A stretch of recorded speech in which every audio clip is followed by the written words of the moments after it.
오늘 우리에게 주시는 하나님의 말씀 보겠습니다. 말씀은 다니엘서 2장 12절에서 19절입니다. 우리가 다 같이 한 목소리로 말씀을 봉독하도록 하겠습니다. 왕이 이로 말미암아 진노하고 통분하여 바벨론의 모든 지혜자들을 다 죽이라 명령하니라. 왕의 명령이 내림에 지혜자들은 죽게 되었고 다니엘과 그의 친구들도 죽이려고 찾았더라. 그때 왕의 근위대장 아리옥이 바빌론 지혜자들을 죽이러 나가매 다니엘이 명철하고 슬기로운 말로 왕의 근위대장 아리옥에게 물어 이르되 왕의 명령이 어찌 그리 급하냐 하니 아리옥이 그 일을 다니엘에게 알림해 다니엘이 들어가서 왕께 구하기를 시간을 주시면 왕에게 그 해석을 알려드리리이다 하니라. 이에 다니엘이 자기 집으로 돌아가서 그 친구 하나냐와 미사엘과 아사랴에게 그 일을 알리고 하늘에 계신 하나님이 이 은밀한 일에 대하여 불쌍히 여기사 다니엘과 친구들이 바벨론의 다른 지혜자들과 함께 죽임을 당하지 않게 하시기를 그들로 하여금 구하게 하니라. 이에 이 은밀한 것이 밤의 환상으로 다니엘에게 나타나 보이매 다니엘이 하늘에 계신 하나님을 찬송하니라. 아멘. 이 시간에 신수미 전사님께서 다니엘과 합심기도란 제목으로 말씀 전해주시겠습니다.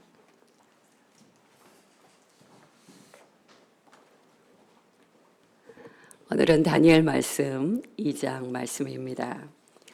다니엘 2장 말씀은 바벨론 왕 느부갓네살 왕의 꿈으로부터 시작합니다. 다니엘 2장 1절 말씀을 함께 보도록 하겠습니다. 시작. 느부갓네살이 다스린 지 2년이 되는 해에 느부갓네살이 꿈을 꾸고 그로 말미암아 마음이 번민하여 잠을 이루지 못한지라. 느부갓네살 왕은요 어느 날 꿈을 꾸었는데 이 꿈이 너무 복잡하고 그리고 가벼운 꿈이라고 여겨지지 않았습니다. 이 꿈이 너무나 중요한 꿈인 것 같은데 자신의 능력으로선 도무지 이 꿈이 무엇을 뜻하는지 해몽을 할 수가 없었습니다. 그래서 그는 잠을 이루지 못할 만큼 큰 마음의 고민을 하게 됩니다. 결국 느부갓네살 왕은요 바벨론 전체에 명령을 내립니다. 바벨론 전국에 있는 모든 지혜자들, 술사, 박사들은 다 내게로 와서 못 오는 사람은 어쩔 수 없지만 많은 사람들이 내게로 와서 이 꿈에 대해서 이야기를 하고 그리고 해몽을 하라 이렇게 얘기를 했습니다. 자, 여러분 꿈을 꾼 건 누구입니까? 왕입니다. 그런데 그 해몽을 하라고 하면서 꿈에 대해서는 이야기를 하지 않고 내가 무슨 꿈을 꿨는지 너희가 알아맞출 뿐 아니라 그것을 해석해야 된다라고 말한 것입니다. 자, 이 말을 듣게 된 그 바벨론 전국에 정말 난다긴다 하는 술사, 박사, 그리고 지혜자, 현자들은요 반박을 하게 됩니다. 뭐라고 반박을 하냐면요. 다니엘서 2장 11절 말씀을 함께 보겠습니다. 시작. 왕께서 물으신 것은 어려운 일이라 육체와 함께 살지 아니하는 신들 외에는 왕 앞에 그것을 보일 자가 없나이다 한지라. 자, 이거에 대한 논의가 3절부터 11절까지 계속 반복이 됩니다. 왕이시여 꿈을 말씀해 주십시오. 그럼 우리가 해석해 드리겠습니다. 그런데 계속해서 느부갓네살 왕은 나는 말할 수 없다. 너희가 거짓으로 고할 수도 있는 것인데 너희의 말이 참인지 거짓인지 내가 확인하기 위해서라도 내가 무슨 꿈을 꾸었는지 너희의 입으로 말하라. 그래서 이 말이 팽팽하게 줄다리기를 하면서 계속 반복이 돼요. 이것이 계속해서 반복이 되다 보니까 느부갓네살 왕이 화가 치밀게 된 것입니다. 그래서 어떻게 합니까? 바벨론에 있는 모든 박사, 술사, 지혜자들을 다 처형시키라고 하는 이런 말도 안 되는 명령, 학살의 명령을 내리게 된 것입니다. 자, 이 명령 때문에 다니엘과 세 친구들까지도 죽음의 위기에 처하게 되는 것입니다. 자, 구약 시대에 있어서 꿈이라는 것은 무엇입니까? 하나님의 뜻을 전달하는 하나의 통로였다라고 말할 수 있습니다. 야곱도 요셉도 꿈을 통해서 하나님의 인도하심을 받았습니다. 특히 요셉은 어떻습니까? 형제들이 그를 향해 뭐라고 불렀습니까? 꿈꾸는 자라는 별명을 줄 만큼 요셉은 꿈을 통하여 장차 자신의 인생에 무슨 일이 일어날지에 대한 인도하심, 계시를 받았습니다. 예레미야 선지자도 꿈을 통해 하나님의 뜻을 계시받습니다. 예레미야서 31장 24절에서 26절까지의 말씀을 함께 보겠습니다. 시작. 유다와 그 모든 성읍에 농부와 양떼를 인도하는 자가 거기에 함께 살리니 이는 내가 그 피곤한 심령을 상쾌하게 하며 모든 연약한 심령을 가게 하였음이라 하시기로 내가 깨어보니 내 잠이 달았더라. 자, 꿈을 통하여 하나님의 음성을 계시받은 것입니다. 자, 구약 성경에서는 세 종류의 꿈이 나옵니다. 첫 번째 꿈은 그냥 우리가 늘 꾸는 그런 보통의 꿈입니다. 두 번째 꿈은 거짓된 꿈입니다. 세 번째 꿈은요, 하나님의 뜻을 계시받는 그 계시의 꿈이라고 볼 수 있습니다. 자, 오늘 본문에 나오는 느부갓네살 왕의 꿈은 어디에 속할까요? 세 번째, 하나님의 계시의 꿈이라고 확인할 수 있습니다. 자, 구약 시대는 분명 하나님의 뜻을 공적으로 계시받는 그 통로가 되었다고 아까도 말씀드렸죠. 그럼 오늘날은 어떨까요? 오늘날도 많은 분들이 꿈을 꿉니다. 자, 결론부터 말씀드리자면 오늘날 꿈은 하나님의 공식적인 계시의 방편이 아닙니다. 자, 하나님의 공적 계시는 성경 66권으로 이미 완성되었습니다. 물론 오늘날도 하나님께서 다양한 방식으로 하나님의 뜻을 성도 각 사람에게 계시해 주세요. 인도해 주세요. 깨닫게 해 주세요. 어떻게 해요? 꿈을 통해서. 그리고 어떤 성령의 세밀한 음성을 통해서 또 삶의 어떤 경험을 통해서도 하나님의 뜻을 깨닫게 해주십니다. 그러나 공적 계시는 어떤 한 사람의 꿈을 통해서 말씀하지 않는다는 것입니다. 만약 누군가 그렇게 말한다면 위험한 것이며 누가 말한 것에 대하여 공적 계시라고 그것을 믿는다면 그건 역시 위험한 일입니다. 이렇게 되면 어떻게 됩니까? 2단, 3단이라는 말을 듣게 되는 것입니다. 요한일서 4장 1절 말씀을 함께 보도록 하겠습니다. 시작. 사랑하는 자들아, 영을 다 믿지 말고 오직 영들이 하나님께 속하였나 분별하라. 많은 거짓 선지자가 세상에 나왔음이니라. 우리를 현혹하려고 하는 거짓된 영들이 말세가 되어갈수록 더욱더 난리를 친다는 것을 성경을 통해서 증거하고 계십니다. 자, 바벨론 왕 느부갓네살 왕은요, 못할 것이 없는 왕이에요. 정말 어마어마한 땅을 소유한 왕이었고 대제국에 엄청난 많은 탁월한 사람들을 신하와 종으로 두었던 사람입니다. 그런데 그는 자신이 잠을 이루지 못할 만큼 이 고민스러운 이 꿈에 대하여 누구도 그의 마음을 시원케 해주는 사람이 없었습니다. 그래서 어떻게 됐어요? 그가 폭주하게 되는 것입니다. 느부갓네살 왕만 이처럼 인간의 한계를 느끼는 것이 아닙니다. 많은 것을 이루었던 다윗 왕도요, 인간의 한계를 느끼며 다음과 같이 고백합니다. 시편 39편 5절에서 6절 말씀입니다. 시작. 주께서 나의 날을 한 뼘 길이만큼 되게 하심에 나의 일생이 주 앞에는 없는 것 같사오니 사람은 그가 든든히 서 있는 때에도 진실로 모두가 허사뿐이니이다. 셀라. 진실로 각 사람은 그림자같이 다니고 헛된 일로 소란하며 재물을 쌓으나 누가 거둘는지 알지 못하나이다. 아멘. 많은 것을 이루었던 다윗도 자신을 그저 뭐라고 표현합니까? 그림자와 같은 허사다라고 묘사했습니다. 그의 이런 표현은요, 절대 과장이 아닙니다.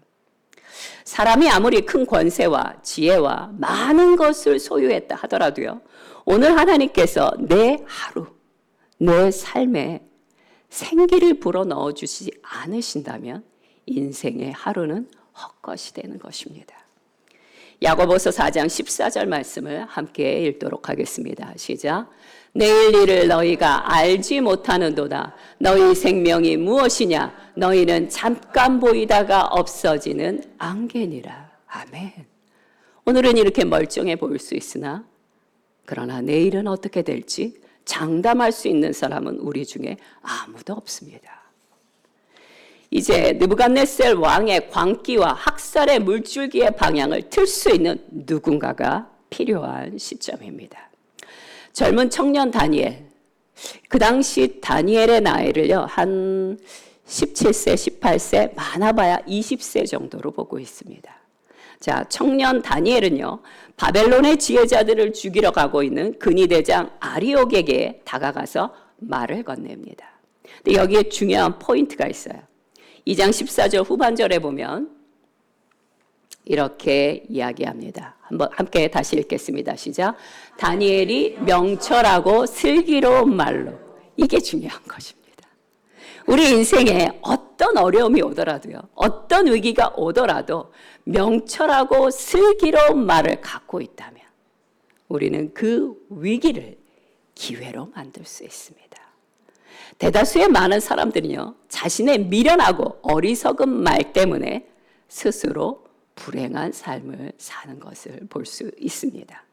그래서 우리는 이 말씀을 기억했으면 좋겠습니다. 전도서 3장 7절과 그리고 이사야 50장 4절 초반절 말씀을 함께 보겠습니다. 시작. 짖을 때가 있고 꿰맬 때가 있으며 잠잠할 때가 있고 말할 때가 있으며 주 여호와께서 학자들의 혀를 내게 주사. 아멘. 이것이 우리의 기도의 제목이 되어야 하는 것입니다. 다니엘은요, 근위대장 아리옥을 통해 왕의 학살에 대한 내용들을 다 듣게 됩니다. 다니엘은 그 학살의 내용을 듣자마자 아리옥에게 부탁합니다.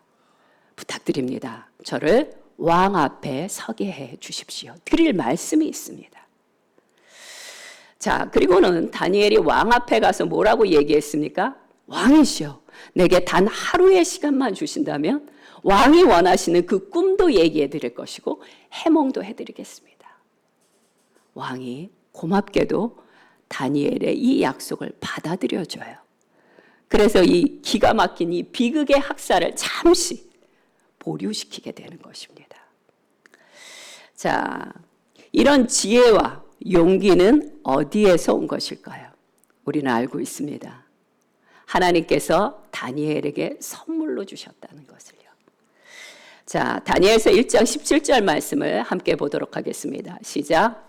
하나님이 이 내 소년에게 학문을 주시고 모든 서적을 깨닫게 하시고 지혜를 주셨으니 다니엘은 또 모든 환상과 꿈을 깨달아 알더라. 아멘. 하나님이 우리에게 꿈을 주신다 하더라도 그것을 해몽할 수 있는 지혜와 영적 통찰력이 있어야 합니다. 자, 평범한 사람들은요, 위기가 오면 어떻게 합니까? 피하려고 합니다. 혹은 피할 수 없으면 원망하거나 불평을 합니다. 하지만 다니엘은요, 반대로 행했습니다. 아주 광기가 가득해요. 아무리 자기가 원하는 걸 들어주지 않았다고 바벨론 전체에 있는 그 어마어마하게 많은 사람들을 다 죽이라고 명령을 내린다는 건 광기라고밖에 말할 수 없습니다. 이 광기가 가득한 이 왕 앞에 피하는 것이 아니라 앞에 나갑니다. 부르지도 않았는데 자기가 결단함으로 왕 앞에 나가서 감히 아직 확실한 것도 없는데 왕 앞에 나가서 약속을 했습니다. 아마도 다니엘의 어린 시절 그가 왕족이나 귀족이었을 거라고 말씀드렸죠. 그가 왕궁에서 들었을 예레미야의 설교 때문이 아닐까 저는 추측해 봅니다. 예레미야가 뭐라고 말씀하셨습니까? 예레미야 33장 3절 말씀입니다. 시작. 너는 내게 부르짖으라. 내가 내게 응답하겠고 내가 알지 못하는 크고 은밀한 일을 내게 보이리라. 아멘. 다니엘은요, 설교만 듣고 끝나는 것이 아니었어요. 다니엘은 자신의 마음에 담아두고 그것을 믿었고 그것을 실험하며 실천하는 자였습니다. 아멘. 자, 이제 다니엘은요, 오늘 밤 내로 왕의 꿈을, 그리고 꿈뿐만 아니라 정확한 해석까지 하나님으로부터 받아야만 합니다. 그는 집으로 달려갔어요. 집으로 달려가서 자신의 3명의 친구들에게 기도를 요청합니다. 그들이 해야 할 기도 제목은 2가지였어요. 18절에 나오죠. 첫째, 왕의 꿈 내용을 알아내는 것과 그것을 해몽하는 것이에요. 2번째는요, 바벨론에 있는 모든 지혜자들과 자신들의 목숨을 보존하는 일이었습니다. 우리는 기도가 무엇인지 알고 있습니다. 기도란 무엇입니까? 성령의 인도하심과 능력으로 행하는 것입니다. 우리는 기도를 통해 하나님의 뜻과 성령의 인도하심을 부분적으로나마 알게 되는 것이에요. 자, 그럼 여기서 한 가지 의문이 생기게 됩니다. 왜 도대체 만왕의 왕이시고 창조주가 되시는 하나님께서는 작고 연약한, 별로 그렇게 신뢰할 만해 보이지도 않는 이 피조물된 인간에게 자신의 뜻을 굳이 보여주려고 하시는 걸까요? 여러분은 그 해답을 아십니까? 성경에 나옵니다. 왜 굳이 하나님께서 우리에게 자신의 행하시는 일들을 알려주려고 하시냐면요, 우리가 하나님의 형상대로 지음받았기 때문입니다. 하나님께서는 태초에 우리를 하나님의 형상대로 지으실 그때부터 인간의 인생의 목적이 무엇입니까? 평생 하나님과 통행하면서 하나님과 친밀히 교제하면서 그 삶을 영광스럽게 사는 것이었습니다. 그래서 예수님은 우리에게 이렇게 말씀하십니다. 요한복음 15장 5절 후반절입니다.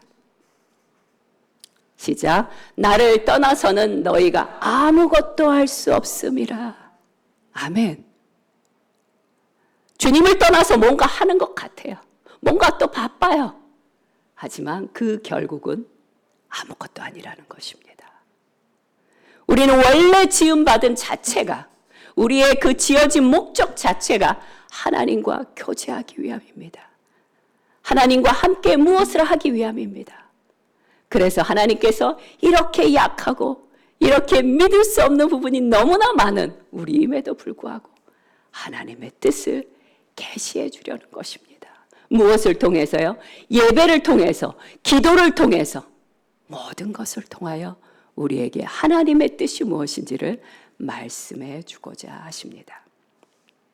물론 예수를 믿지 않아도, 하나님과 교제하지 않아도 사람들이 잘 사는 것처럼 보여요. 그러나 그 모든 것은 헛되고 허망한 사망의 방향을 향해 가는 것입니다. 요한복음 15장 7절 말씀을 함께 해보겠습니다. 시작. 너희가 내 안에 거하고 내 말이 너희 안에 거하면 무엇이든지 원하는 대로 구하라. 그리하면 이루리라. 아멘. 우리의 삶의 목적이 뭐라고요? 우리를 창조하신 목적이 뭐라고요? 하나님과 함께 하나님의 일을 영광스럽게 하는 것이에요. 그러니 딱 하나의 조건만 충족해 주시면 됩니다. 예수 그리스도 안에 거하십시오. 예수 그리스도 안에 거하시고 여러분이 하고 싶은 일을 행하십시오. 기도하십시오. 하나님이 이루어 주십니다. 아멘. 자, 이제 합심 기도의 중요성에 대해서 함께 살펴보겠습니다. 사람은요, 홀로 살도록 창조되지 않았습니다. 에덴 동산에서조차 아담과 하와 2명으로 시작했습니다. 예수님의 제자들은 총 몇 명이었습니까? 1명이 아니었어요. 12명이었습니다. 초대교회는요, 120명의 주님의 제자들로부터 시작이 됐습니다. 이렇게 기독교인의 모든 삶, 사람의 모든 삶은요, 공동체로부터 시작됩니다.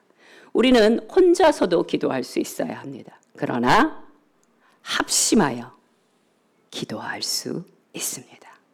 전도서 4장 12절 말씀 함께 보겠습니다. 시작. 한 사람이면 패하겠거니와 2사람이면 맞설 수 있나니 세 겹줄은 쉽게 끊어지지 아니하느니라. 아멘.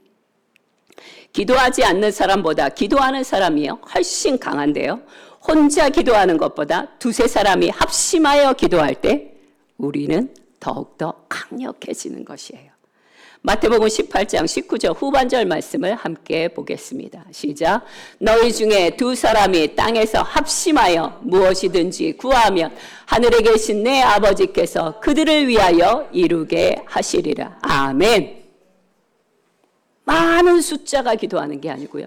두세 사람만이라도 한 마음과 한 뜻으로 기도하게 될 때 하나님께서 응답해 주십니다.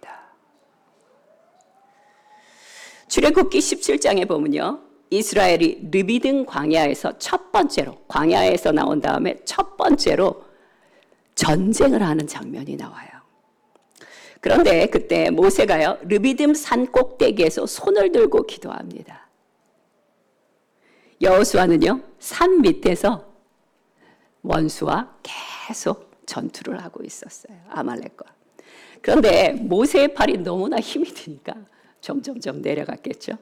그런데 봤더니 모세의 팔이 내려가면 아말렉이 이기는 거예요. 모세의 팔이 올라가면 이스라엘이 이겼습니다. 그것을 옆에서 보고 있던 아론과 훌이 모세의 양팔을 들어 올려주어 이스라엘이 승리할 때까지 기도할 수 있었습니다. 이것이 합심 기도의 파워예요. 혼자서 기도하다 보면요. 지칩니다. 때로는 잊어버립니다. 그런데 두세 사람이 함께 기도에 나아가기 시작하면요. 내가 오늘은 잊어버렸는데 두 번째 사람이 기억을 해요. 우리 기도해야 돼. 아멘. 또 그가 잊어버리면 그날은 내가 기억하는 것입니다. 오늘은 주님이 이것을 기도하라고 하셨어. 아멘.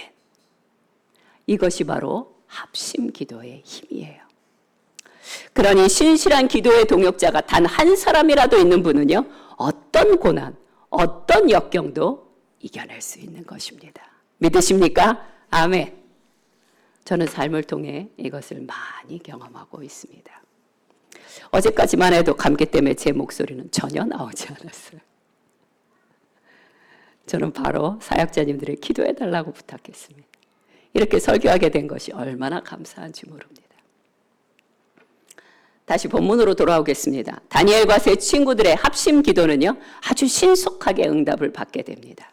하나님은 다니엘에게 느부갓네살 왕에게 주셨던 그 꿈과 똑같은 꿈을 다니엘에게도 허락해 주셨고 그것을 깨달아 알도록 해 주셨습니다. 응답을 받은 다니엘은요, 바로 하나님을 찬양했습니다. 그는 하나님의 이 놀라운 응답하심을 당연하게 여기지 않았어요. 히브리 원문에 보면요. 다니엘은 그냥 찬양을 드린 게 아니에요. 무릎을 꿇고 여호와 하나님을 한참 동안 송축했습니다. 그리고 아침이 밝아오자 그는 급히 왕의 근위대장 아리옥을 찾아가 자신을 왕 앞으로 인도해달라고 부탁합니다. 다니엘은 왕 앞에 서서 제일 먼저 한 일은 이것입니다. 여호와 하나님이 어떤 분이신지부터 소개합니다. 그리고 나서 왕이 꾼 꿈이 무엇인지, 그 꿈의 해몽이 무엇인지를 그 다음에 설명합니다. 그 말씀이 다니엘서 2장 28절 말씀이에요. 함께 읽겠습니다. 시작. 오직 은밀한 것을 나타내시리는 하늘에 계신 하나님이시라. 그가 느부갓네살 왕에게 후일에 될 일을 알게 하셨나이다. 왕의 꿈, 곧 왕이 침상에서 머릿속으로 받은 환상은 이러하니이다. 아멘.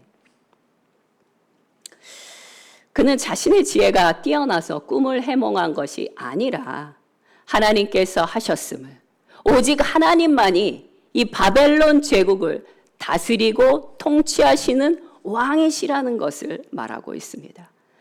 다니엘은 자신이 아닌 오직 하나님의 이름과 하나님의 영광만이 높여지기를 원한 것이에요. 느부갓네살 왕은요, 자기 자신을 신격화할 만큼 자만심이 강한 사람이에요. 그런데도 그날만큼은 다니엘의 꿈과 다니엘의 해몽과 그 모든 것에 너무 감격해서 하나님을 시인하고 하나님을 찬양합니다. 그것이 다니엘서 2장 47절 말씀입니다. 함께 읽도록 하겠습니다. 시작. 왕이 대답하여 다니엘에게 이르되 너희 하나님은 참으로 모든 신들의 신이요 모든 왕의 주제시로다. 내가 능히 이 은밀한 것을 나타내었으니 내 하나님은 또 은밀한 것을 나타내시는 이시로다. 아멘. 결론을 말씀드리겠습니다. 이렇게 응답받는 기도에는요, 꼭 지켜야 될 우선순위라는 것이 있어요. 신앙생활을 오래 했음에도 불구하고 이 중요한 사실을 잊어버리는 경우들이 종종 있습니다. 마태복음 6장 33절 말씀입니다. 시작.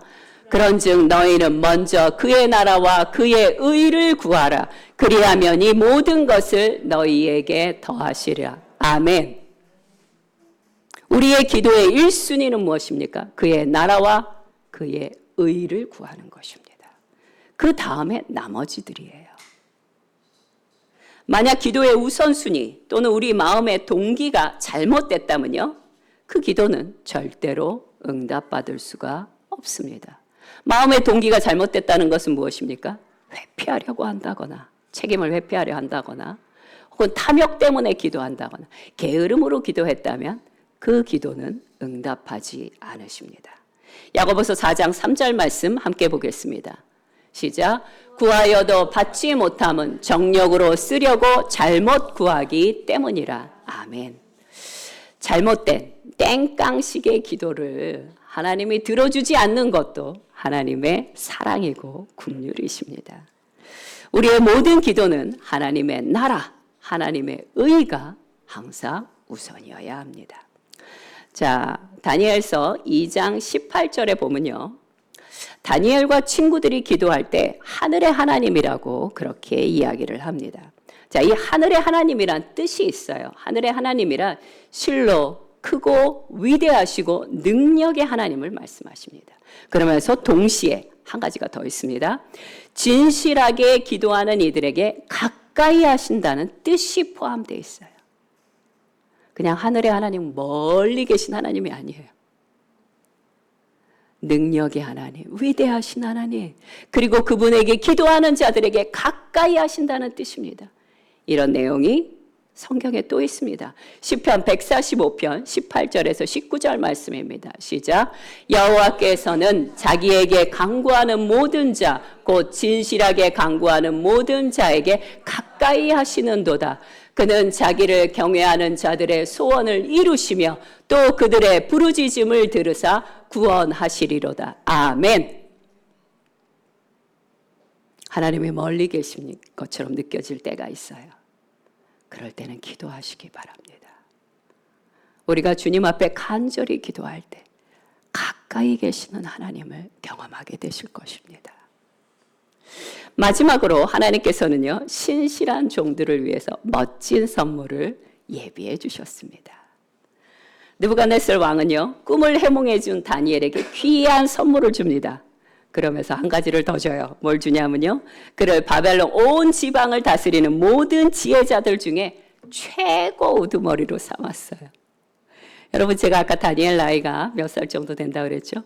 기껏해야 20살이에요. 근데 이 느부갓네살 왕이 그를 바벨론 그 어마어마한 나라 중에 최고의 자리에 올려놓은 것이에요. 자, 이제 다니엘과 다니엘의 세 친구들은요, 바벨론에서 가장 높은 자리에 올라가게 됩니다. 그 세 친구들은 어떻게 됐냐고요? 그 세 친구들은 바벨론의 다니엘의 요청대로 각 지방의 가장 높은 관리로 삼아 주었습니다. 하나님의 놀라운 선물이죠. 하나님의 놀라운 상이라고 말할 수 있습니다. 하나님께서 우리를 위해서도 상을 예비해 주셨을까요? 왜 대답이 없죠? 아멘. 이런 질문을 들으면 우리는 이렇게 생각할 거예요. 저는 이것도 못했고 저것도 못했고 이것도 불순종했고. 그건 우리의 관점입니다. 하나님은 긍휼과 사랑의 하나님, 선하신 분이에요. 그래서 우리의 많은 잘못 중에서도 가장 아름다운 것, 순종했던 것, 진실한 마음, 성실로서 행하였던 것, 그것들을 바라보십니다. 그것을 바라보시며 축복하시며 상을 허락해 주십니다. 믿으십니까? 아멘. 다시 묻겠습니다. 하나님은 우리를 위하여 멋진 상을 예비해 주셨을까요? 아멘. 저는 열방교회 성도님들이 하나님으로부터 멋진 상을 받기를 원합니다. 세상에 많은 상들이 있어요. 이 조그마한 세상에도 뭐 노벨상이니 문학상이니 온갖 상이 있는데 하나님께서 준비하신 상은 얼마나 대단한 상이겠어요. 얼마나 다양하겠어요. 계시록 22장 12절 말씀을 함께 보겠습니다. 시작. 보라, 내가 속히 오리니 내가 줄 상이 내게 있어 각 사람에게 그가 행한 대로 갚아주리라. 아멘. 제가 상상해 봤는데요. 노아는 무슨 상을 받았을까? 아마 순종과 신실함의 상을 받았을 것 같아요. 야곱은요, 축복의 가치를 알고 기도해 주는 상을 받았을 것 같아요. 그는 열심히 기도해 주었잖아요. 다윗은요, 하나님의 마음에 합한 상을 받았을 것 같아요. 맡겨진 직분을 잘 감당했던 사람들은요, 충직한 문지기의 상을 받았을 것 같습니다. 장차 우리도 언젠가 받게 될 하나님의 상을 마음으로 그려보시며 함께 기도하겠습니다.